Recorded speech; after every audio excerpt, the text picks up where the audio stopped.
kabarnya Bu? Alhamdulillah sehat. Bagaimana Bu Emma, juga sehat? Alhamdulillah sehat. Ini dengan Ibu Dery Andini ya. Iya.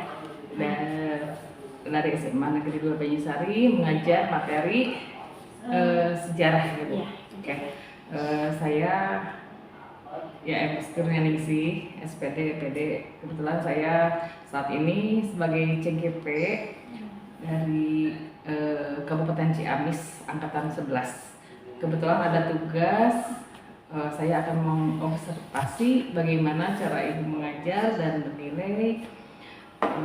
Kemudian akan saya tuangkan ke dalam lembaran yang sudah disediakan. Ya, baik Ibu, nanti Ibu akan mengajar di kelas berapa? Kelas 11 IPS 1. 11 IPS 1, materi pelajarannya udah sampai ke bab berapa? Bab 3 tentang peristiwa di Eropa yang berpengaruh itu kehidupan. Oke. Bisa diceritakan tujuan pembelajarannya apa saja? Tujuan pembelajarannya adalah peserta didik dapat menganalisis dan mengetahui tentang konsep peristiwa-peristiwa yang terjadi di Eropa yang dapat berpengaruh kepada kehidupan umat manusia. Ya.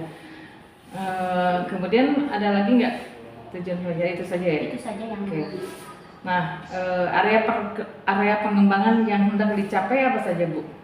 Sikap, kognitif, keterampilan. Ya.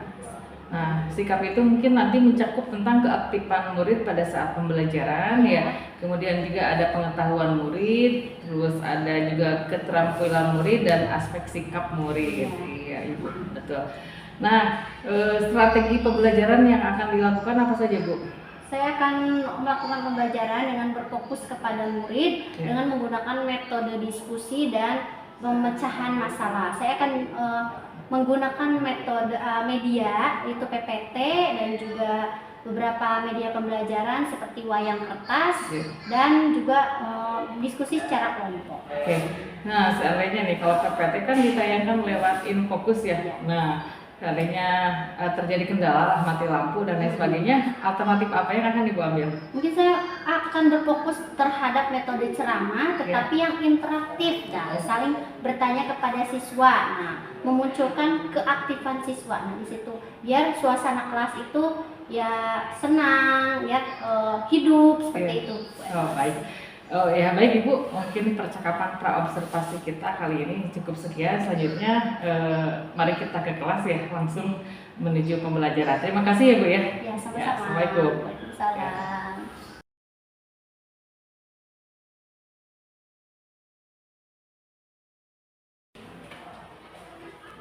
Assalamualaikum warahmatullahi wabarakatuh. Waalaikumsalam. Selamat siang anak-anak. Bagaimana kabarnya hari ini? Semoga semuanya sehat, dalam keadaan yang senang dan bahagia, sehingga memberikan positif ya, aura-aura positif kepada guru dan sama. Oke, sudah siap belajar sejarah?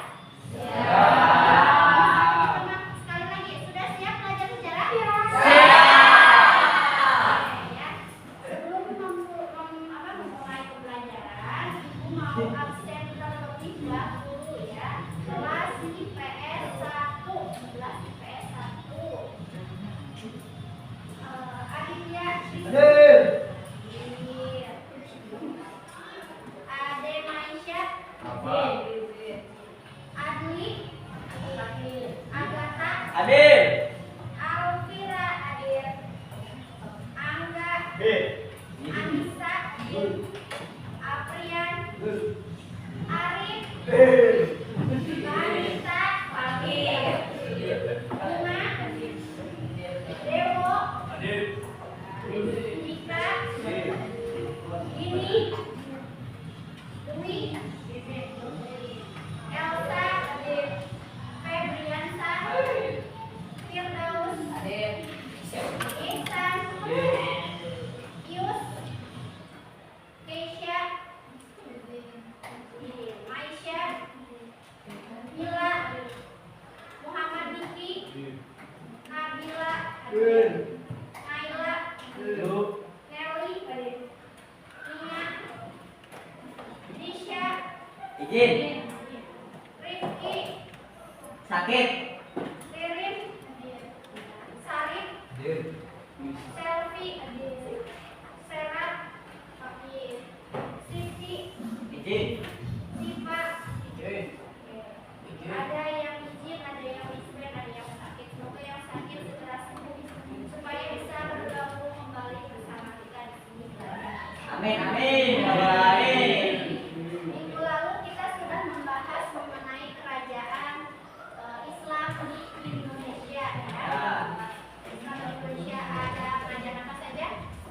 Kerajaan Kerajaan Aceh, Samudra Pasar, Malaka, Malaka, terus ada Demak, Banten, Gorontalo, Banjar, ya ada beberapa kerajaan Islam di Indonesia.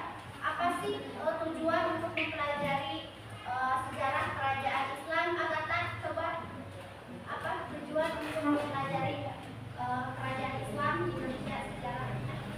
Tujuan kita untuk mempelajari sejarah Islam di Indonesia agar bisa menambah wawasan kita terhadap kerajaan-kerajaan terdahulu yang berdiri di tanah air kita Indonesia. Tepuk tangan untuk Agatha. Kemarin kalian sudah paham, sudah mengerti, bahkan sudah dibuatkan tugas mengenai scrapbook dan sudah dipresentasikan ya. Nah sekarang kita akan ke materi baru atau bab 3, yaitu tentang peristiwa-peristiwa besar di Eropa yang berpengaruh terhadap kehidupan umat manusia. Buku paketnya ada yang punya? Nah kelas ini sebenarnya belum kebagian ya. Semoga nanti kebagian lagi ya bukunya. Semoga. Harus cepat ke perpus ya. Ternyata tidak ada. Tidak ada tuh. Tidak mau ini masuk frame. Tulis dulu ya judulnya peristiwa. Peristiwa dulu aduh.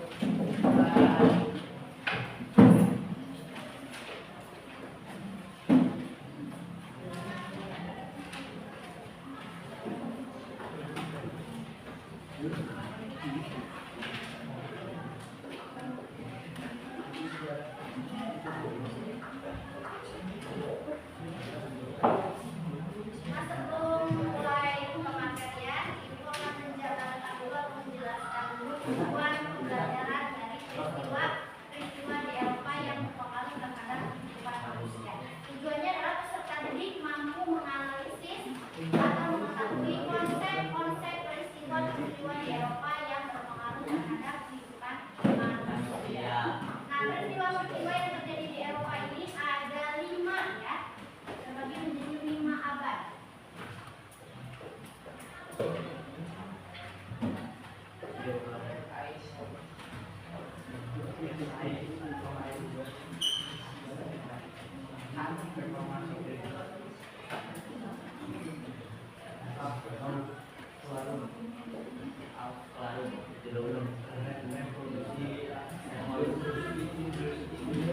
Sudah paham kita ya? Ada yang belum tahu peristiwanya apa saja. Ada Renaissance, Merkantilisme, Reformasi Gereja, Paus Baru, dan Revolusi Industri. Nah, Eropa kan terkenal sebagai negara yang peradabannya maju. Jadi Ibu tanya, sebutkan salah satu filsuf yang terkenal dari benua Eropa. Ini populer ya di ensiklopedia, di sosmed ya. Pokoknya kalian pernah melihat atau pernah membaca, setidaknya sekilas pernah tahu. Ada yang tahu filsuf atau ahli-ahli ilmuwan dari benua Eropa? Siapa? Ada yang tahu? Oh, Febri. Tahu tidak Febri? Sari atau Sari? Tidak tahu. Yang perempuan ada yang tahu tokoh ilmuwan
membuat obat-obatan. Tapi setelah mereka lakukan penelitian ataupun menghasilkan obat atau meracik obat, tidak disetujui oleh gereja karena dianggap sebagai ilmu hitam. Makanya muncullah yang namanya fitnah ilmu sihir atau fitnah para penyihir. Nah, ini kebanyakan dari pihak perempuan. Kenapa banyak dari pihak perempuan?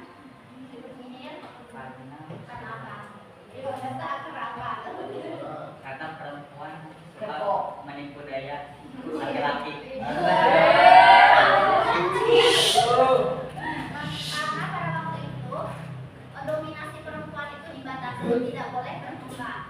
Jadi ada diskriminasi gender. Laki-laki itu harus lebih maju daripada perempuan. Jadi perempuan yang difitnah sebagai para penyihir yang biasanya meracik obat, mereka tidak diperbolehkan, atau difitnah sebagai penyihir yang akhirnya dihukum mati, dibakar atau dihukum hidup-hidup ya. Itu zaman abad pertengahan atau Dark Age. Jadi ada dogma agama. Nah, dogma agama ini mengikat meskipun di dalamnya ada praktik menyimpang. Nah, praktik menyimpangnya ini tentang penebusan dosa. Penebusan dosa ini bisa diperjualbelikan. Contohnya misalnya Agatha Manung Hayam ya. Terus datang ke buku agama. Pak, saya kemarin mencuri ayam. Apakah saya bisa menembus dosa saya untuk dihapuskan? Oh bisa, bayar segini nanti dosanya terhapus. Itu bisa. Jadi ada praktik jual beli penebusan Dosa. Ayo doa. Ayo doa. Zaman oke, meskipun ada penyimpangan, tapi dogma agamanya terlalu terikat sehingga yang namanya ilmu pengetahuan tidak mampu berkembang. Nah, setelah ada batasan agama ini, muncullah para pemuda yang merasa resah ya, kok kenapa ini kita tidak bisa berkembang, tidak bisa menjadi ilmuwan, atau ilmu kita hanya segini-segini aja nih, nggak berkembang. Nah, mereka akhirnya tergugah dan mencari pencerahan dengan belajar ilmu-ilmu dari para ilmuwan Islam. Jadi buku-buku yang dibuat oleh para ilmuwan Islam diterjemahkan dalam bahasa Eropa atau bahasa Latin ya. Terus dibaca oleh mereka dan dipelajari, akhirnya bisa berkembang menjadi sebuah ilmu pengetahuan dan melahirkan zaman Renaissance. Jadi Renaissance itu artinya lahir kembali. Yang tadinya peradaban Eropa maju, terus masuk zaman ke-8, lahir kembali menjadi zaman baru atau zaman pencerahan. Akibat tadi adanya para pemuda yang belajar ilmu pengetahuan kepada ilmuwan-ilmuwan Islam.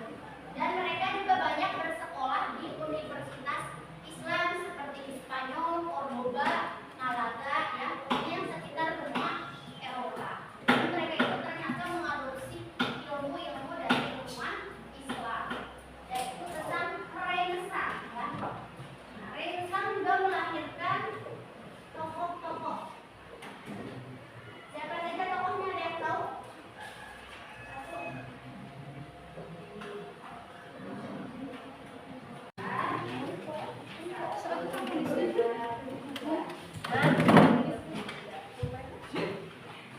Tugasnya tugas kelompok yang dikerjakan oleh 2 orang ya. Tugasnya apa?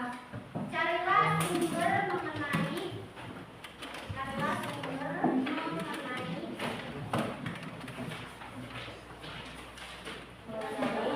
keterkaitan antara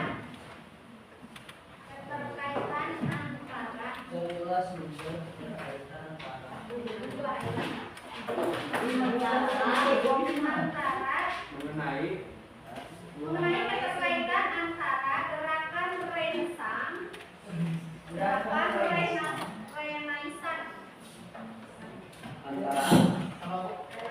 gerakan Renaissance dengan gerakan humanisme.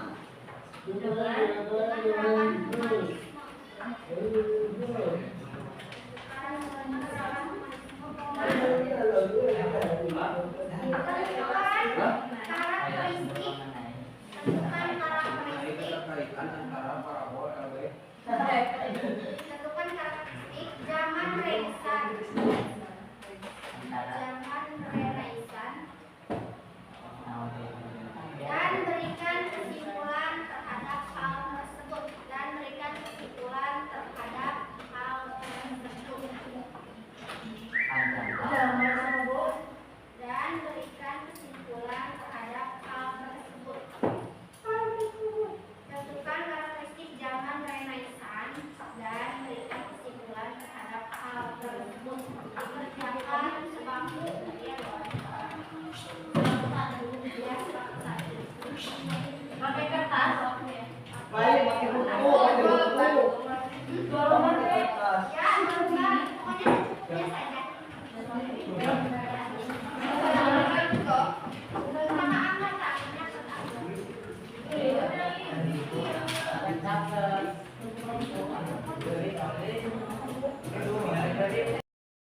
Sok.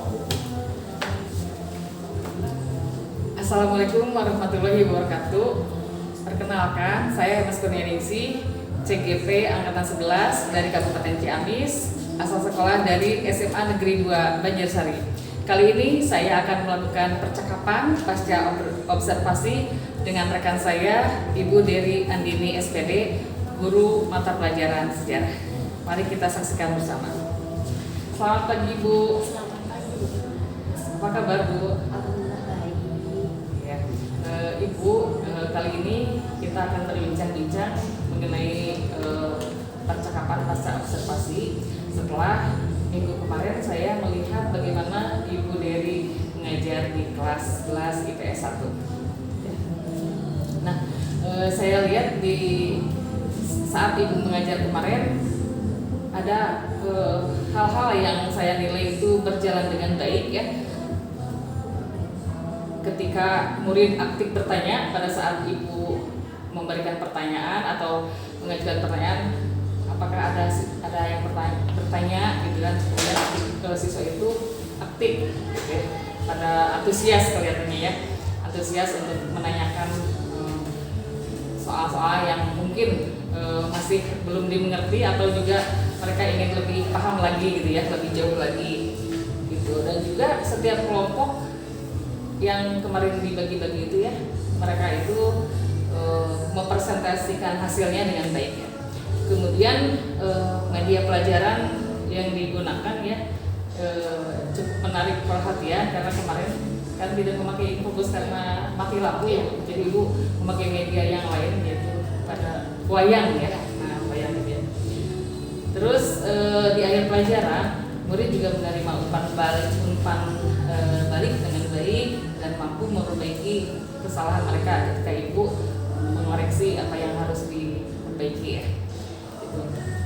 Ada beberapa hal yang mungkin perlu ditingkatkan nanti dalam pembelajaran berikutnya yang saya lihat dari pembelajaran kemarin. Yang pertama, pengelolaan waktu untuk kegiatan diskusi dan refleksi individu. Jadi waktunya molor ya. Dia mungkin anak-anaknya rada telat ya Bu ya, maksudnya diskusinya lebih panjang gitu. Jadi waktu yang diberikan oleh itu mungkin tidak cukup ya. Nah, jadi untuk kedepannya mungkin nanti bisa dimanage lagi waktu untuk diskusi, ditambah lagi ya. Gitu. Kemudian yang kedua, pendalaman materi untuk murid itu sebaiknya lebih merata lagi ya, karena mereka memiliki kemampuan yang berbeda gitu. Jadi cara penangkapannya berbeda juga gitu Bu. Ya. Nah, topik dan catatan percakapan ya, topik percakapan dan catatan dari saya ya. Di situ strategi meningkatkan efektivitas pembelajaran aktif dan reflektif gitu. Jadi di sini saya memberikan masukan untuk Ibu agar nanti kedepannya menyusun jadwal kegiatan lebih terstruktur lagi agar semua komponen pembelajaran terpenuhi.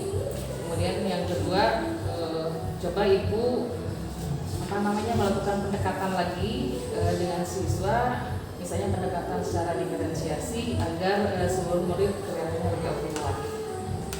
Itu mungkin Bu. Terus rencana tindak lanjutnya gimana Bu nanti?